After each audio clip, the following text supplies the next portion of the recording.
Hello guys, तो आज हम HTML फॉर्म्स एंड इनपुट देखेंगे।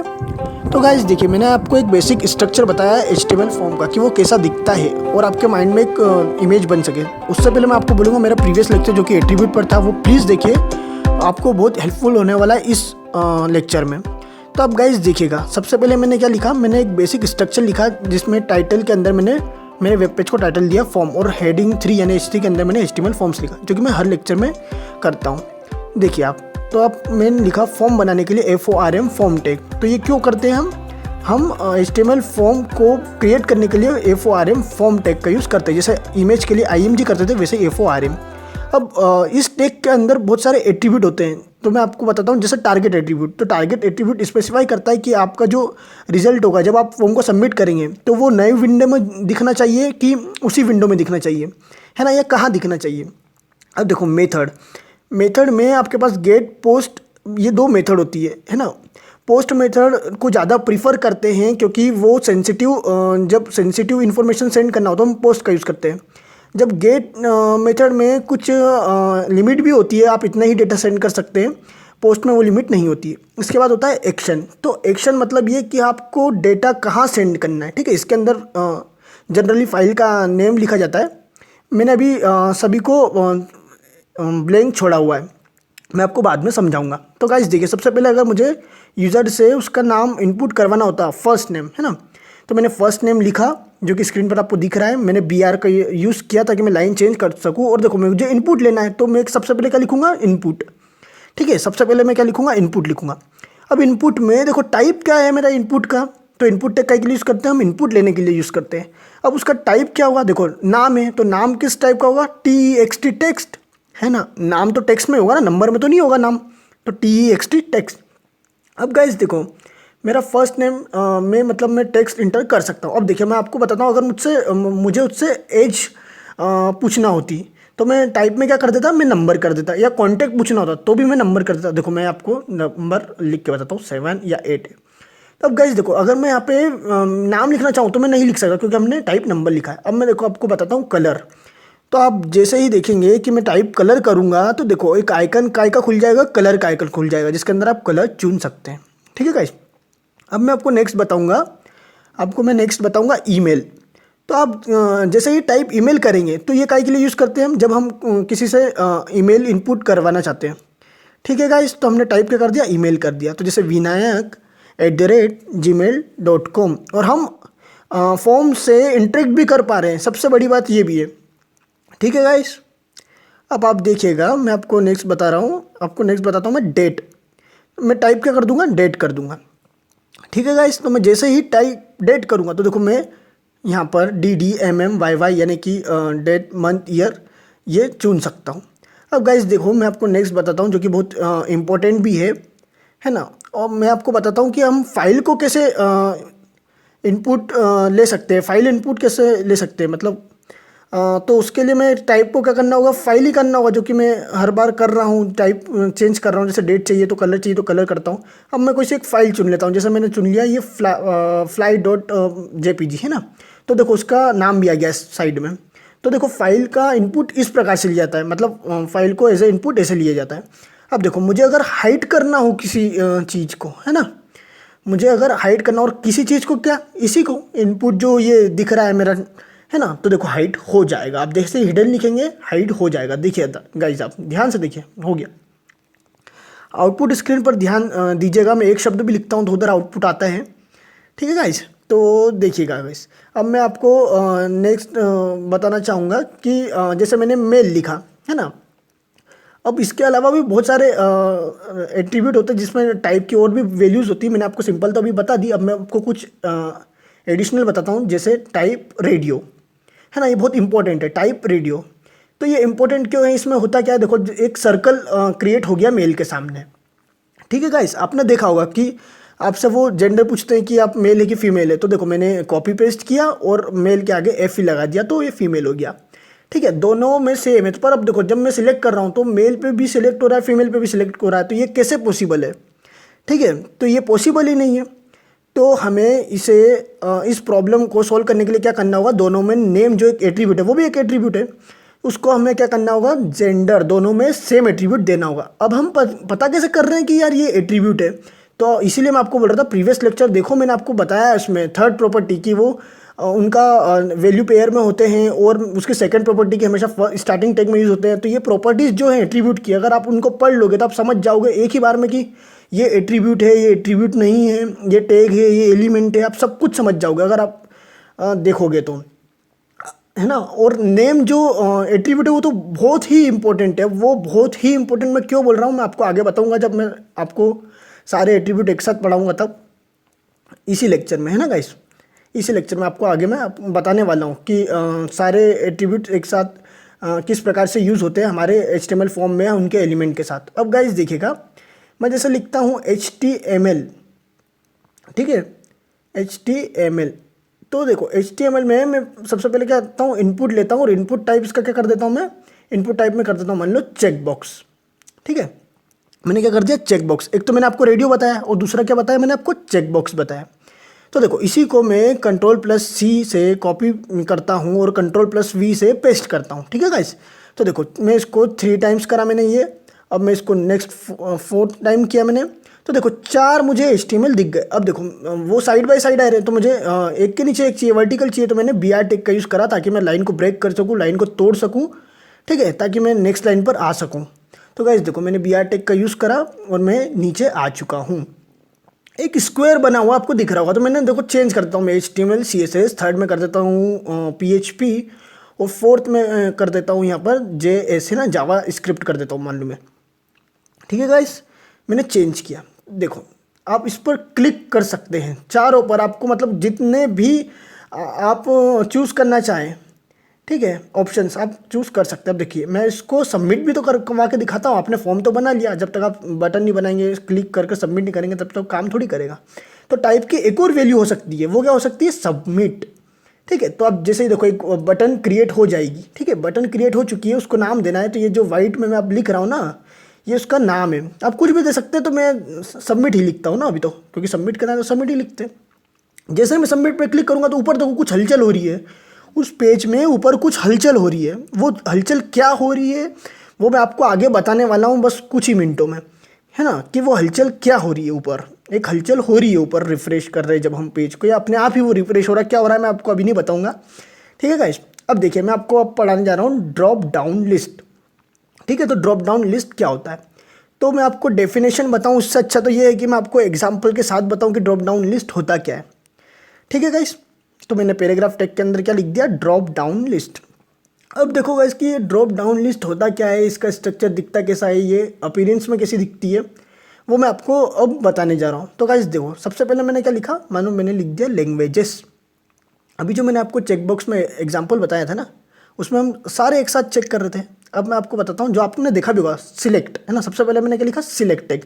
तो सिलेक्ट टैग क्या काय के लिए यूज़ करते हैं, जो एलिमेंट है वो हम ड्रॉप डाउन लिस्ट बनाने के लिए। उसके अंदर मैंने सबसे पहला एट्रीब्यूट क्या है, मेरा एट्रीब्यूट है नेम। उसके अंदर मैं क्या पास कर रहा हूँ, उसके अंदर मैं पास कर रहा हूँ लैंग्वेजेस, है ना। नेम के जो एट्रीब्यूट है उसमें लैंग्वेजेस क्या है, उसकी वैल्यू है। आपको थर्ड प्रॉपर्टी पता होगी एट्रीब्यूट की, तो नहीं पता तो प्लीज़ प्रीवियस लेक्चर देखिएगा, मैंने उसमें बताया है। अब देखिए ऑप्शन यानी कि नाम से ही पता चल रहा है कि हम उसमें बहुत सारी ऑप्शंस देते हैं। और वैल्यू में मैंने बहुत सारे जो भी ऑप्शन है, जैसे वैल्यू में मैं सबसे पहले क्या दे रहा हूँ, मैंने दिया मान लो HTML, है ना। इसके बाद मैं और ऑप्शन देता हूँ उसको, तो सेकंड वाले में मैं वैल्यू क्या दूंगा, CSS, थर्ड में क्या दूंगा, जावा स्क्रिप्ट, या उसके अलावा भी मैं जो भी लैंग्वेजेस यहाँ पे लिखूंगा अलग अलग वैल्यू होगी, ठीक है गाइस। अब देखिए मैंने क्या करा कि ऑप्शन दे दिया, और मैंने जैसे लिखा वहाँ पर HTML जो भी वाइट में लिखा वो यहाँ पर मुझे बाहर दिख रहा है, ठीक है। अभी देखो मैंने अगर मैं हटा देता हूँ तो मेरे को नहीं दिख रहा है, पर जैसे ही मैं लिखता हूँ HTML तो दिख रहा है, ठीक है। तो यानी कि वहाँ पर लिखना ज़रूरी है, तभी वो आउटपुट में आपको यहाँ पर दिखेगा। अब गाइस देखिए मैंने कॉपी पेस्ट किया, Ctrl+C से कॉपी, Ctrl+V से पेस्ट। और गाइस देखिए मैं अब इनका नाम चेंज कर देता हूँ। जैसे वैल्यू में मैंने आपको जैसा बताया था CSS कर दूंगा मैं, ठीक है। HTML क्या जगह में CSS कर दूंगा, और जो भी HTML है उसकी जगह में जावा स्क्रिप्ट और जितने भी ऑप्शन है मेरे पास लैंग्वेजेस के वो सब मैं कर दूंगा, जैसे JS, है ना। अब देखो मैंने लास्ट वाला चेंज नहीं करा, तो वो सिर्फ HTML दिख रहा है, बाकी सब JS दिख रहा है। अब देखो मैं वैल्यू की जगह अगर मैं PHP कर दूँ तो भी अगर मैं आउटपुट करता हूँ तो भी मुझे HTML ही दिख रहा है आउटपुट में। देखो आप HTML ही दिख रहा है लास्ट में, तो जब तक आप ये वाइट पार्ट में जो लिखा है वो चेंज नहीं करेंगे, जब तक यहाँ पर चेंज नहीं होने वाला। ठीक है गाइस, समझ रहे हैं आप मैं क्या बोल रहा हूँ? यहाँ पर चेंज नहीं होने वाला। तो मैंने जैसे ही PHP करा, देखो चेंज, इंस्टेंट चेंज। आपको आउटपुट में इंस्टेंट बताता हूँ मैं, अगर एक शब्द भी लिखता हूँ तो आपको आउटपुट दिखता है। ठीक है गाइस, तो आपको इंस्टेंट आउटपुट दिखता है। अब गाइस देखो, मैं आपको इंपॉर्टेंट एट्रीब्यूट्स बताने वाला हूँ, बहुत इंपॉर्टेंट एट्रीब्यूट्स। तो वो देखिए, मैं उनको इंपॉर्टेंट क्यों बोल रहा हूँ। आपने एट्रीब्यूट तो देख ही लिया कि प्रीवियस लेक्चर में क्या होता है और उनको कैसे हम जानते हैं। अगर फर्स्ट टैग के साथ अगर वो लिखे होते हैं तो ही वो एट्रीब्यूट होते हैं। तो देखो, इनपुट फर्स्ट टैग था, उसके साथ ही लिखा है टाइप, तो वो एक एट्रीब्यूट है। फर्स्ट नेम है ना, मैंने क्या लिखा? First name. तो देखो, फर्स्ट नेम के अंदर मैं क्या करवाता हूँ? इनपुट टाइप टेक्स्ट होगा, है ना। इनपुट टाइप क्या होगा उसका? टेक्स्ट होगा। फर्स्ट नेम के नीचे मैं साइड में मैं BR लगा देता हूँ ताकि मैं नीचे आ सकूँ, मैं लाइन चेंज कर सकूँ। ठीक है गाइस, तो ये टाइप क्या है? ये टाइप एट्रीब्यूट है। और टाइप के मैंने आपको बहुत सारे टाइप बताए हैं अभी ऊपर ही। वैल्यू, वैल्यू क्या है? विनायक, यानी कि विनायक में जो मैं आपको पहले से वैल्यू देना चाहता हूँ वो वैल्यू एट्रीब्यूट होता है। जैसे मैंने विनायक पहले से लिख दिया था, तो विनायक देखो पहले से लिखा हुआ आ चुका है उस जो एक हॉरिजॉन्टल आपको प्लेस दिख रही है ना नाम लिखने के लिए, वहाँ पर। ऑटो कंप्लीट, ऑटो कंप्लीट का देखो बेस्ट एग्जांपल मैंने यहाँ पर इंसर्ट किया हुआ है। आप जैसे कुछ लिखते हैं तो गूगल अपने आप ही ऑटो कंप्लीट कर देता है ना, तो वो वाली चीज़ मैंने बेस्ट एग्जांपल यहाँ पर डाला हुआ है आपके लिए। नो वैलिडेट, वो नो वैलिडेट भी एक एट्रीब्यूट है। इसका मतलब क्या होता है कि जब आप सबमिट करते हैं तो वो फॉर्म को वैलिड होने से यानी सबमिट होने से बचाता है। ठीक है गाइस, ठीक है। तो नो वैलिडेट भी आप समझ गए। तो देखिए गाइस, एक और एट्रीब्यूट जो होता है वो होता है मैक्स लेंथ, है ना। मैक्स लेंथ यानी कि आप यहाँ पर लेंथ दे सकते हो। जैसे मैंने 5 दिया, तो अभी तो मुझे 7 विनायक में मतलब अल्फ़ाबेट्स दिख रहे हैं, क्योंकि मैंने वैल्यू की जो वैल्यू थी, वैल्यू की जो वैल्यू थी उसकी जगह मैंने विनायक लिखा था। अब गाइस देखो, अब मैंने 6 कर दिया। ठीक है, अब मैंने मैक्स लेंथ कर दी। अब अगर मैं नाम लिखने चाहूँ, ठीक है, अगर मैं अब वहाँ पर एफ नेम के अंदर मेरा नाम लिखना चाहूँ तो भी मैं 7 कैरेक्टर्स नहीं इंक्लूड कर सकता। जैसे मैं लिखता हूँ VINAYA, और देखो के लिख ही नहीं पा रहा हूँ, मैं बहुत कोशिश कर रहा हूँ पर के नहीं लिख पा रहा हूँ। क्यों? क्योंकि मैंने मैक्स लेंथ दे दी। ऐसे ही मिन लेंथ भी होती है। ठीक है, अब मैंने देखो 3 दे दी, और 3 से ज़्यादा मैं आगे जा ही नहीं पा रहा हूँ। तो ऐसे आप यहाँ पर एट्रीब्यूट होते हैं जिनका यूज़ कर सकते हैं आप, है ना। इसके अलावा भी होते हैं जैसे प्लेस होल्डर, और ये भी बहुत सारे होते हैं एट्रीब्यूट। आपको जो यूज़फुल लगे आप उनका यूज़ कर सकते हैं। ठीक है गाइस, तो आई होप आपको ये सब क्लियर हुआ होगा कि एट्रीब्यूट होता क्या है। इसके अलावा देखो, मैंने बहुत यूज़ करा अभी नेम एट्रीब्यूट का, कि ये नेम एट्रीब्यूट होता क्या है। अगर आप नेम एट्रीब्यूट भूल जाते हैं ना, तो आपका फॉर्म का जो डेटा है वो सबमिट होगा ही नहीं। बहुत इंपॉर्टेंट है, समझ गए आप। तो आप इसमें क्या कि जो आप नाम लिख रहे हैं, जैसे एफ नेम लिख रहे हैं, तो इसके अंदर सिंपली आप एफ नेम ही दे दो। तो ये तो क्या है कि जब हम बैकएंड में जब PHP पढ़ेंगे तो आपको बहुत ही बढ़िया तरीके से क्लियर होगा। ठीक है गाइस, कि ये क्यों इतना यूज़फुल है। अभी आप बेसिक समझ लीजिए कि है क्या। देखो, मैंने जैसे टारगेट के अंदर सेल्फ लिखा है ना, मैंने आपको बताया था कि मैं लास्ट में आपको इनकी वैल्यू दे के बताऊँगा। जैसे मैंने टारगेट में सेल्फ लिखा। अब मैंने एक बटन क्रिएट करी, है ना, और बटन का जो टाइप होगा वो क्या होगा? सबमिट होगा। आपको मैंने बताया था रीसेट भी कर सकते हैं, है ना, और सबमिट भी। इसके देखो, हर एट्रीब्यूट के अलग अलग वैल्यूज़ हो सकती है, पॉसिबल वैल्यूज़। देखो, जैसे मैं यहाँ पे लिखता हूँ क्लिक, तो वहाँ पे लिखा गया क्लिक। पिछली बार मैंने सबमिट लिखा था। देखो, जैसे मैं इस पर क्लिक कर रहा हूँ तो देखो ऊपर हलचल हुई। ठीक है, ऊपर हलचल हुई। मैंने पहले भी बोला था कि हलचल तो हुई थी। अब देखो, उस हलचल को देखते मैंने लिख दिया ब्लैंक। तो देखो, जैसे ही मैंने क्लिक करा एक नई विंडो खुल गई। तो आप हलचल समझे? सेल्फ लिखा था तो वहीं की वहीं हलचल, उसी पेज में वो हलचल हो रही थी। जैसे ब्लैंक लिखा तो एक नई विंडो में हलचल होने लगी। यही टारगेट एट्रीब्यूट होता है। ठीक है गाइस, यही टारगेट एट्रीब्यूट होता है। अब मेथड में पोस्ट और गेट 2 होती है। तो मैंने आपको बता दिया कि पोस्ट को ज़्यादा लोग प्रीफर करते हैं, तो मैं भी आपको बोलूँगा कि पोस्ट ही को ही प्रीफर करो। और अभी मैंने बेसिकली लिख दिया, सिर्फ यूँ ही लिख दिया पोस्ट, है ना। अभी हम कोई सबमिट तो कर नहीं रहे। और एक्शन में लिख दिया मैंने फाइल नेम, जो भी फाइल होगा .php। ठीक है, कहाँ पहुँचाना है वो एक्शन एट्रीब्यूट में हम डिसाइड करते हैं कि हमें कहाँ पहुँचाना है हमारा डेटा। तो गाइस, आई होप आपको सब कुछ क्लियर हुआ होगा। अब मैं आपको बताता हूँ कि फील्ड सेट क्या होता है। तो फील्ड सेट क्या होता है कि हम इसको यूज़ करते हैं रिलेटेड एलिमेंट्स को एक साथ ग्रुप करने के लिए। तो गाइस, आप समझ गए होंगे। तो देखो, जैसे मैंने फील्ड सेट लिखा, अब गाइस होगा क्या कि फील्ड सेट में एक बॉर्डर क्रिएट हो जाएगी। ठीक है गाइस, एक बॉर्डर क्रिएट हो गई आउटसाइड फॉर्म के।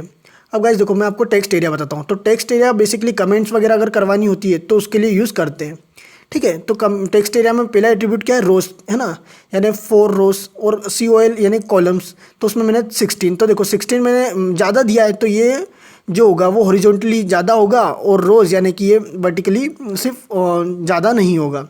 अब उसके अंदर मैंने क्या लिख दिया, please like subscribe and share, thank you guys, ठीक है, थैंक यू गाइस।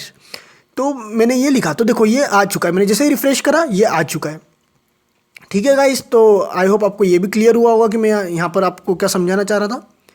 अब गाइस आप ध्यान दीजिएगा, मैं आपको एक बेसिक फॉर्म बनाकर दिखाई देता हूँ अभी तक हमने जो भी पढ़ा। तो देखो इनपुट, अब सबसे पहले मैं आगे क्या लिखूंगा, सबसे पहले मैं लिखूंगा यूज़र या फिर यूज़र नेम, जो भी लिखूंगा यूज़र, है ना। उसका टाइप क्या होगा, टेक्स्ट होगा क्योंकि नाम है, ठीक है, टेक्स्ट होगा। अब देखो इसके अंदर मैं कुछ और एट्रीब्यूट दूंगा जैसे नेम, क्योंकि ये नहीं दूंगा तो सबमिट ही नहीं होगा, तो मैं उसकी जगह कुछ भी लिख सकता हूँ, यूज़र लिख दिया मैंने बेसिकली, है ना। यहाँ पे आप आपकी मर्जी से कुछ भी दे सकते हैं। वैल्यू, वैल्यू के अंदर आप क्या लिखेंगे, यूज़र नेम, जो आपको उसको दिखाना है, जैसे आप क्या लिखेंगे, इंटर यूर नेम, ये भी लिख सकते थे आप, है ना। इसके अलावा एक प्लेस होल्डर भी होता है जहाँ पर आप ये सब चीज़ें लिख सकते हैं। अब देखो मेल, है ना, मेल के अंदर मैं क्या लिखा, इनपुट, और इसका टाइप क्या होगा, रेडियो होगा, ठीक है। आपको पता है इसका टाइप क्या होगा, इसका टाइप रेडियो होगा। रेडियो में भी फिर एक इम्पोर्टेंट बात क्या है कि इसमें एक नेम एट्रीब्यूट होगा, उसको हम जेंडर देंगे। इसी को मैं Ctrl+C से कॉपी करके Ctrl+V से पेस्ट करूँगा और मेल की जगह फीमेल करूँगा, और जो नेम एट्रीब्यूट होगा वो दोनों में सेम होगा, मेल और फीमेल में दोनों में सेम होगा। ये भी एक ट्रिक ही समझ लो आप। ये ट्रिक क्यों बोल रहा हूँ मैं, अगर आप ऐसा करेंगे तो आप मेल और फीमेल दोनों में से किसी एक को ही सिलेक्ट कर पाएंगे, मैंने आपको अभी पहले बताया था, ठीक है। नहीं तो अगर आप ऐसा नहीं करते तो आप सिलेक्ट नहीं कर पाते एक को। अब देखो मैं एक बटन क्रिएट कर लेता हूँ ताकि इसको सबमिट भी कर सकूँ। तो बटन टाइप क्या कर लेता हूँ मैं, सबमिट, रिसेट, बहुत सारे ऑप्शन रहते हैं ना इसमें भी। तो सबमिट कर लिया मैंने, मान लो मैंने आपको जो सबसे पहले स्टार्टिंग में एकदम जो फॉर्म दिखा था उसमें रिसेट भी लिखा हुआ था, आपने ध्यान दिया तो देखो सबमिट बटन आ चुकी है, ठीक है गाइस। तो आप देखो स्क्रॉल भी कर सकते हो आप, इस जो टेक्स्ट एरिया बनाया है मैंने, आप उसमें कितने भी वर्ड्स लिख सकते हो। देखो मेल और फीमेल में से किसी एक को सिलेक्ट कर सकते हो, है ना। मैंने मेल को किया, मान लो जैसे सिलेक्ट, इसमें मैं नाम लिख सकता हूँ विनायक, ठीक है गाइस, सबमिट कर सकता हूँ। तो देखो एक नई विंडो खुल गई और उसमें बता रहा है कि ये पेज वर्क नहीं कर रहा है, क्योंकि अभी हमने बैकएंड नहीं सीखा है ना, ना ही हमने इवेंट हैंडलिंग सीखी है जावास्क्रिप्ट की मदद से। अब गाइस देखो फील्ड सेट में एक और टैग होता है लीजेंड टैग, उसके अंदर आप जो भी लिखते हैं ना, देखो फॉर्म, तो देखो ऊपर बॉर्डर में देखो ध्यान से देखो आउटपुट में वहाँ पर आ चुका है।